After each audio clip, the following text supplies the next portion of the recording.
Kali ini saya akan sedikit membawakan satu semacam topik yang mungkin teman-teman juga perlu dipahami, yaitu permasalahan bagaimana sih bisnis kita ini bisa tumbuh secara vertikal dan horizontal. Oke, untuk mendapatkan materialnya jangan lupa like, subscribe, dan klik tombol lonceng di TDA TV.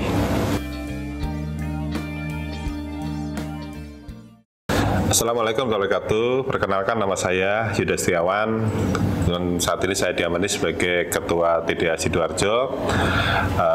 Dan alhamdulillah saat ini saya sebagai CEO dan owner dari Laziza Makan Ayam Rame-Rame.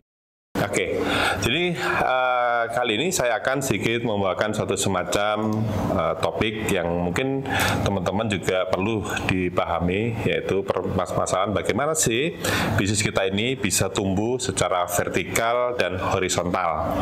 Jadi teman-teman sekalian, artinya kalau memang bisnis kita harus setiap hari, setiap minggu, setiap bulan, bahkan setiap tahun itu mengalami pertumbuhan dan sustainable, maka kita harus memperhatikan dua hal, tumbuh secara vertikal dan tumbuh secara horizontal. Mungkin belum tahu apa sih tumbuh secara vertikal dan bagaimana tumbuh secara horizontal. Jadi dalam suatu bisnis kita mengenal, apabila kita memiliki suatu bisnis yang dinamakan tumbuh vertikal, ya bagaimana kita terus melakukan suatu semacam improvement, melakukan inovasi, kreativitas, sehingga bisnis yang sudah kita kelola ini dari ke hari, minggu-minggu, ke bulan, dan bahkan dari tahun terus mengalami suatu pertumbuhan. Maka di sini kita harus paham betul kira-kira tumbuhnya itu dari mana.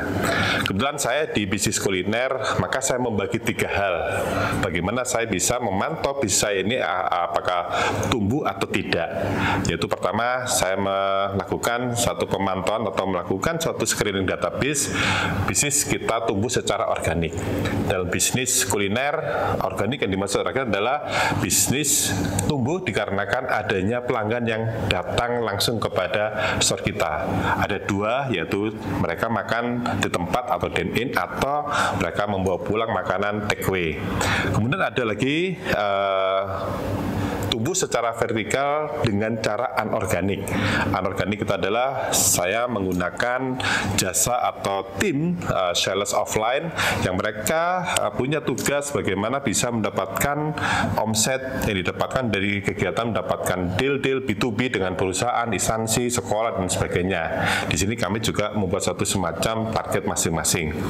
Yang ketiga yang sekarang lagi tren, yaitu tumbuh dengan cara atau channel distribusi baru, yaitu e-commerce. E-commerce ini yang sekarang kalau di kuliner lagi tren, yaitu ada channel-channel lewat transaksi GoFood, transaksi GrabFood, dan mungkin sekarang juga ada Traveloka, ShopeePay, dan sebagainya. Artinya di sini yang kita melakukan pemantauan. Maka di mana pada saat kita bisa memantau ini, maka di situ kita akan bisa melakukan suatu evaluasi apakah bisnis kita ini dari ke hari akan mengalami suatu pertumbuhan atau tidak.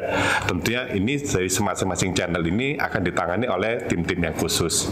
Kemudian bisnis tumbuh secara horizontal adalah bagaimana omset yang sudah kita dapatkan dari yang store yang atau bisnis yang existing ini bisa kita kembangkan lagi dengan melakukan duplikasi atau scale up, yaitu dari store 1 tumbuh menjadi store 2, store 3, store 4, bahkan bisa sampai ke 100. Dari sini akhirnya kita bisa membuat satu semacam business plan dari setiap tahunnya, berapa sih yang kita akan targetkan bisnis kita ini tumbuh secara vertikal yang existing yang sudah ada, dan tumbuh juga secara horizontal. Tentunya semuanya ini teman-teman harus dibekali pemahaman tentang bagaimana membuat satu semacam report, financial report, yang di situ didukung oleh software atau didukung oleh post system dan sebagainya, yang semua data-data bisa collect dan kita bisa memantaunya dari ke hari, dari minggu-minggu, dari bulan ke bulan, bahkan dari per tahun. Jadi demikian itulah teman-teman apa yang bisa sampaikan bagaimana tumbuh secara vertikal atau tumbuh secara horizontal dari bisnis kita. Maka evaluasi yang kita lakukan dengan dua cara ini. Demikian dari saya, terima kasih. Kolaborasi untuk negeri.